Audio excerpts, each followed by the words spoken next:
Welcome to Pathway to Purpose, a podcast designed to help people live life to the fullest, chart their own path to purpose, and learn from the hardest moments in life and go from surviving to thriving. This podcast is dedicated to learning about health, hope, happiness. No matter what challenges you face, you learn to use your biggest challenges to heal and connect to your purpose and mission in life. And welcome to the show. Welcome to Pathway to Purpose, and I am going to talk about procrastination. Now, I bet you're like, oh, not another thing in procrastination. But hold on. You know, I was doing my own personal research, my own experience in working with clients, and I felt inspired to share this. And I feel like we had it all wrong with procrastination. Like, it's not your fault. And let me explain this. First of all, do you procrastinate? I have, right? Procrastination is an area that happens in our lives. We all have tasks or goals that we procrastinate on, whether we don't like to do them, whether it's like one of those mundane things. And, like, is it mowing the lawn?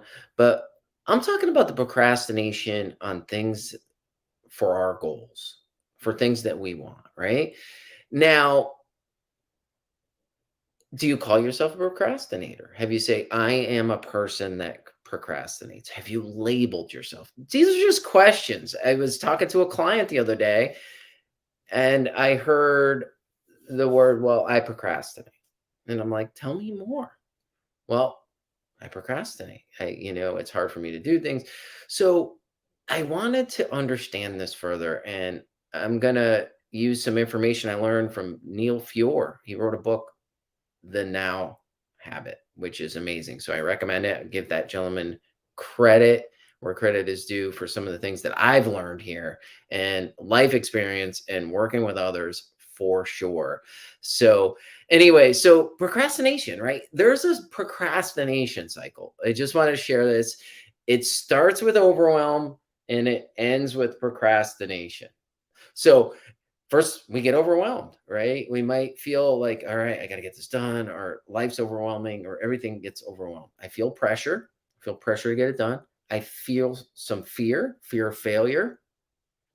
I try harder, work longer, and I feel resentful, and then I lose motivation and I procrastinate. So, does that sound familiar, right? So it starts with feeling overwhelmed and ends with procrastination.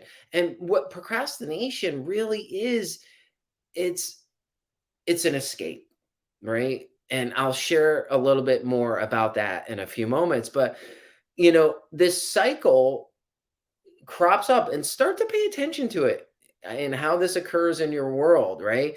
The other thing too is, when we procrastinate, do you feel guilty? Right? This guilt comes up like, oh, I didn't get it done. And it adds more pressure and overwhelm and stress onto already feeling that way.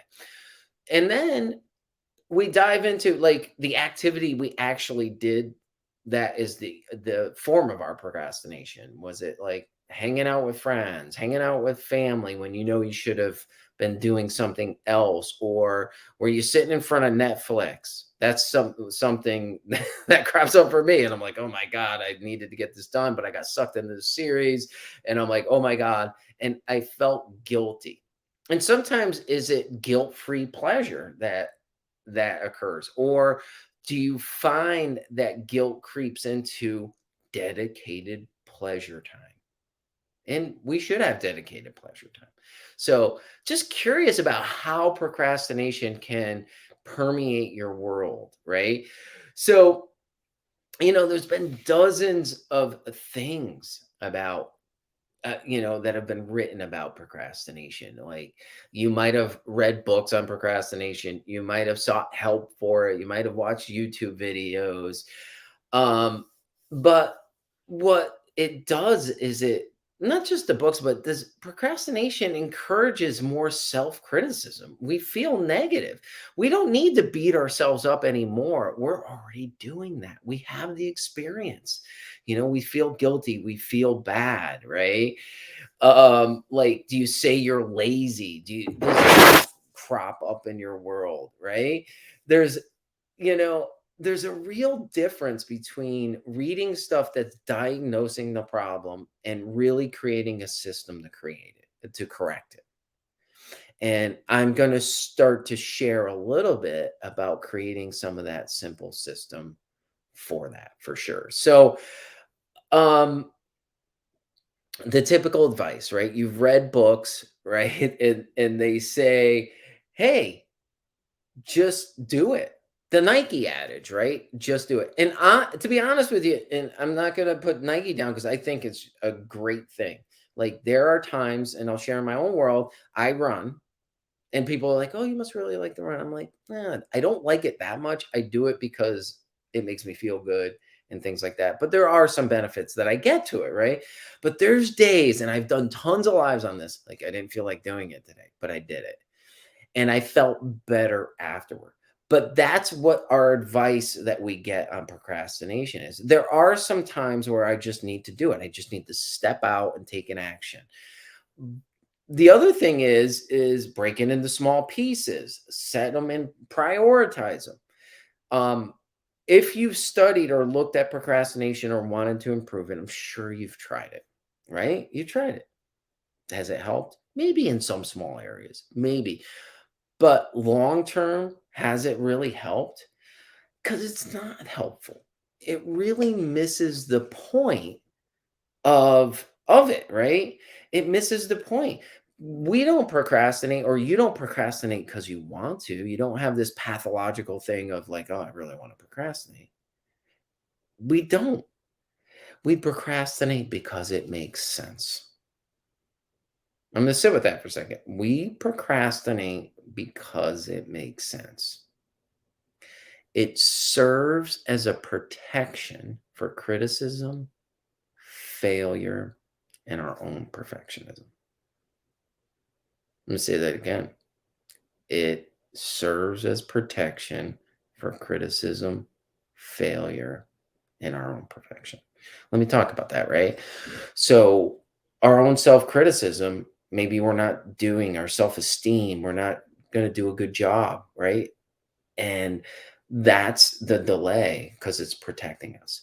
And I was listening so much about this topic that really procrastination is a symptom. It's a symptom of our self-esteem, sometimes our worth, and really about how we feel about ourselves in general. And the great news is there's a solution. Okay.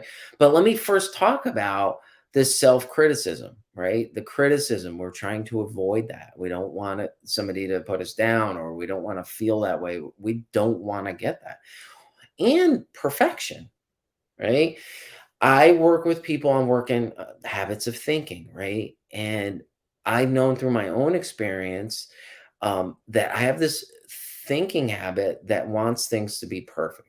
And do I know that there's no perfect person, right? There's like, we're not perfect. We're human beings, right? But I have a habit that wants things to be perfect. And so either I don't do a project, or, you may not do the project, you might not start it, or you may struggle with it. And it causes a lot of other problems that occur when you're trying to do it. And it's really a habit of thinking that could be aligned through some work and some simple small shifts. Um, so that perfection really could get in the way of us starting or finishing a project, right? Have you ever like not finished or you're halfway through. And I'm not talking about a case of the ADDs, right? I have a case of ADD, but I've learned to really manage how my thought processes work and my activity and how things go, right? But these are some of the things that really kind of play out, right? But you know this, right? you know that this could kind of crop up in our world, right? Like I said, there's a big difference to diagnosing procrastination and creating a system to correct it, right? We don't need any more fuel to self criticize. We've been criticizing ourselves for years, or you may have been, right? For anybody that procrastinates, our inner dialogue creates this anxiety around procrastination. But if you could come up with a simple system to really look at this and start to make simple changes. One of the things I usually do, and I start to work with people, is just being open and curious. What can this mean? Instead of judging, just being open, curious, and learning, right? The other thing too is um the real solution to overcome procrastination, you may think, is not these old adage devices and taking steps and breaking down in bite-sized pieces. These are definitely ways to trim down a huge goal in a project so that you could really do it, but it doesn't eliminate the procrastination problem. So to overcome it is really interesting. It's really your positive attitude towards the human spirit, your own human spirit, or the human spirit in general. It's about really aligning what you want. And, have you ever been had this inspiration or passionate about a certain area, a certain topic, and any of the tasks that you did with it were you did them because you were just in it to win it. Aside from a task that you just didn't know how to do, say you needed to create a website, or say you needed to create something that you didn't have the technical skills that you knew, or maybe you paid somebody to do it, but you got the job done, right? There's things that I do that I may pay somebody to do for me because I don't have the skill set, or I don't have the time to learn it, or I want to move on with other areas that are my kind of zones of genius, right? But it's really tapping into this human spirit and our love for the things that we want to do, like creating that. It's about creating meaningful work and creativity and finding that in the journey, right? And if we could tap into a little of that, we could ease back the fears that cause procrastination, right? I know it sounds a little kind of woo woo, but that is really a little bit about how to start to ease that. It's looking at really what we want and really what the deep, meaningful reason why we want.